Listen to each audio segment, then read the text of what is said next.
ಇಲ್ಲಿ ನೋಡಿ, ಇವತ್ತಿನ ಶಿಕ್ಷಣ ವ್ಯವಸ್ಥೆ ಮತ್ತು ಶಿಕ್ಷಣದ ಗುಣಮಟ್ಟ ಯಾವ ರೀತಿ ಇದೆ ಗೊತ್ತಾ? ಇದುವರೆಗೂ ನಾನು ಸುಮಾರು 78 ಗೌರ್ಮೆಂಟ್ ಸ್ಕೂಲ್ನ ವಿಸಿಟ್ ಮಾಡಿದ್ದೀನಿ, ಸುಮಾರು 7-8 ಮೊರಾರ್ಜಿ ಸ್ಕೂಲ್ನ ವಿಸಿಟ್ ಮಾಡಿದ್ದೀನಿ, 2 ನವೋದಯ ಸ್ಕೂಲ್ನ ವಿಸಿಟ್ ಮಾಡಿದ್ದೀನಿ, 1 ಸೈನಿಕ ಸ್ಕೂಲ್ನ ವಿಸಿಟ್ ಮಾಡಿದ್ದೀನಿ. ನಾನು ಯಾವ್ಯಾವ ಸ್ಕೂಲ್ನ ವಿಸಿಟ್ ಮಾಡಿದ್ದೀನಿ ಅಲ್ಲೆಲ್ಲ ಮಕ್ಕಳ ಜೊತೆಲಿ, ಟೀಚರ್ ಜೊತೆಲಿ, ವಾರ್ಡನ್ ಜೊತೆಲಿ, ಪ್ರಿನ್ಸಿಪಾಲ್ ಜೊತೆಲಿ ಇನ್ ಡೀಟೇಲ್ಗೆ ಡಿಸ್ಕಸ್ ಮಾಡಿದ್ದೀನಿ. ಇದೆಲ್ಲ ಡಿಸ್ಕಸ್ ಮಾಡಾದ್ಮೇಲೆ, ನಾನು ಕಣ್ಣಾರೆ ನೋಡಾದ್ಮೇಲೆ ಏನು ಕನ್ಕ್ಲೂಷನ್ ಬರ್ತಾ ಇದ್ದೀನಿ ಅಂದರೆ, ಮಕ್ಕಳು ಶೈಕ್ಷಣಿಕವಾಗಿ ಏನಾರ ಸಾಧನೆ ಮಾಡಬೇಕು ಅಂದರೆ ಸೈನಿಕ ಸ್ಕೂಲ್ಗೆ ಸೇರಿಸಿ, ಉಚಿತ ಗುಣಮಟ್ಟದ ಶಿಕ್ಷಣ ಬೇಕು ಅಂದರೆ ನವೋದಯ ಸ್ಕೂಲ್ಗೆ ಸೇರಿಸಿ, ಮಲತಾಯಿ ಮಕ್ಕಳಾಗಿರೋ ಮೊರಾರ್ಜಿ ಸ್ಕೂಲ್ಗೆ ಸೇರಿಸಿ, ಸೌತಿ ಮಕ್ಕಳಾಗಿರೋ ಸರ್ಕಾರಿ ಸ್ಕೂಲ್ಗೆ ಸೇರಿಸಿ. ಆಯ್ತಾ? ನೀವೆಲ್ಲ ಅನ್ಕೋತಾ ಇದ್ದೀರಾ. ಹಾಗಿದ್ರೆ ಈ ಪರಿಸ್ಥಿತಿಯಿಂದ ಯಾವ ರೀತಿ ಹೊರಗಡೆ ಬರ್ಬೋದು?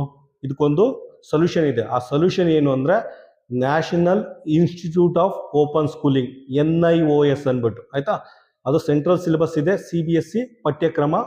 ಮಕ್ಕಳನ್ನ ಮನೇಲೇ ಓದಿಸ್ಬೋದು. ಎಕ್ಸಾಮ್ ಟೈಮ್ ಬಂದಾಗ 3ನೇ ಕ್ಲಾಸ್ ಆಗಿದ್ರೆ 3ನೇ ಕ್ಲಾಸು, 5ನೇ ಕ್ಲಾಸ್ ಆಗಿದ್ರೆ 5ನೇ ಕ್ಲಾಸು, 8ನೇ ಕ್ಲಾಸ್ ಆಗಿದ್ರೆ 8, 10ನೇ ಕ್ಲಾಸ್ ಆಗಿದ್ರೆ 10ನೇ ಕ್ಲಾಸು, ಸೆಕೆಂಡ್ PUC ಆಗಿದ್ರೆ ಸೆಕೆಂಡ್ PUC ಡೈರೆಕ್ಟಾಗಿ ಎಕ್ಸಾಮ್ ಸೆಂಟರ್ಗೆ ಕರ್ಕೊಂಡು ಹೋಗಿ ಎಕ್ಸಾಮ್ ಬರ್ಸ್ಬೋದು. ಆಯ್ತಾ?